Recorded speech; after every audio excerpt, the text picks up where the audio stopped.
تم یہاں وہاں جایا کرو تاکہ تمہارا ماحول تبدیل ہو، لیکن میں اپنی زندگی سے اس قدر بیزار ہو چکی تھی کہ کسی کے ساتھ منا کر جی ہی نہیں چاہتا تھا۔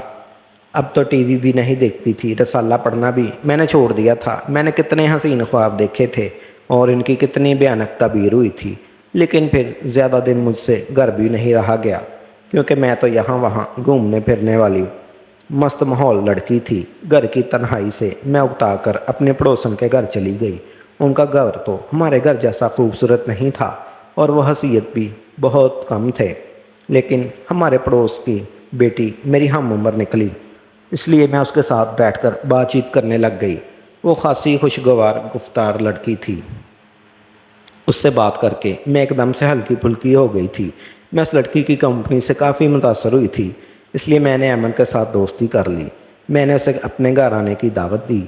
وہ ایک دو بارہ میرے گھر آئی تھی، لیکن زیادہ تر میں ہی ایمن کے گھر جاتی تھی۔ ایک دن میں ایمن کے ساتھ بیٹھی بات کر رہی تھی جب ایک پیارا سا لڑکا لاؤنج میں داخل ہوا تھا۔ وہ بالکل کسی ہیرو کی طرح ہی دکھتا تھا۔ میں نے ایمن سے پوچھا یہ لڑکا کون ہے؟ تو وہ بولی یہ میرا بڑا بھائی عمران ہے۔ وہ لڑکا اپنے کمرے میں چلا گیا تو میں بھی تھوڑی دیر بعد اٹھ کر اپنے گھر آ گئی۔ آج میرا موڈ بہت سخت خراب تھا۔ مجھے تنویر کی شکل سے ہی نفرت ہونے لگی تھی۔ وہ جب آفس سے لوٹ کر واپس آیا تو میں اس کے ساتھ لڑنے لگی تھی۔ وہ ہمیشہ کی طرح میرے نخرے اٹھا رہا تھا، لیکن میرا جی چاہ رہا تھا کہ وہ اپنی منحوس صورت لے کر میرے سامنے سے غائب ہو جائے۔ یوں غصہ کرتے کرتے میری طبیعت خراب ہو گئی تھی۔ میں کچن میں پانی پینے گئی تو وہیں پر بے ہوش ہو کر گر گئی تھی۔ تنویر دوڑتا ہوا میرے پاس آیا اور مجھے اٹھا کر ڈاکٹر کے پاس لے گیا۔ ڈاکٹر نے بتایا کہ میں امید سے ہوں۔ یہ خبر سن کر مجھ پر قیامت ہی ٹوٹ پڑی۔ میں نے نفی میں سر ہلا دیا اور دل میں ارادہ کر لیا کہ میں اس کالے کے کلوٹے انسان کے بچے کو ہرگز جنم نہیں دوں گی۔ میں نے سوچ لیا تھا کہ میں تنویر سے طلاق لے لوں گی، اس طرح میری تنویر سے جان بھی چھوٹ جائے گی اور میرے ابا سے میرا بدلہ بھی پورا ہو جائے گا۔ گھر آ کر بھی میرا موڈ سخت ناخوشگوار رہا۔ تنویر میری منتیں کرتا رہا کہ تم اپنا موڈ اچھا کر لو، نہیں تو بچے کی صحت پر اثر پڑے گا۔ اگلے دن صبح ہوتے ہی میں ایمن کے گھر پہنچ گئی تھی۔ میں اس کے گلے لگ کر پھوٹ پھوٹ کر رو رہی تھی۔ اس نے وجہ پوچھی تو میں نے یہ نہیں بتایا کہ میں ماں بننے والی ہوں، بلکہ میں نے اسے کہا تنویر میرے ساتھ بہت لڑتا ہے، کل رات بھی اس نے مجھے بہت مارا ہے۔ ایمن میرے لیے پریشان ہو گئی تھی۔ وہ مجھے دلاسے دینے لگی تھی۔ تبھی نہ جانے عمران کہاں سے نکل آیا تھا۔ وہ کافی پریشان لگ رہا تھا۔ وہ بولا تمہیں تمہارا شوہر کیوں مارتا ہے؟ عمران کی توجہ پا کر میں نے جلدی سے بولنا شروع کر دیا۔ میں بولی تنویر اپنی عادت سے مجبور ہے، وہ مجھے چھوٹی چھوٹی باتوں پر مارتا ہے۔ عمران میرے پاس آ کر بیٹھ گیا۔ وہ بولا اگر تمہارا شوہر تمہیں مارتا ہے تو اس کے خلاف پولیس میں شکایت درج کروا دو۔ میں بولی عمران مولوی کی بیٹی ہوں، میں کہاں سے تھانوں کی چکر لگاتی پھروں گی؟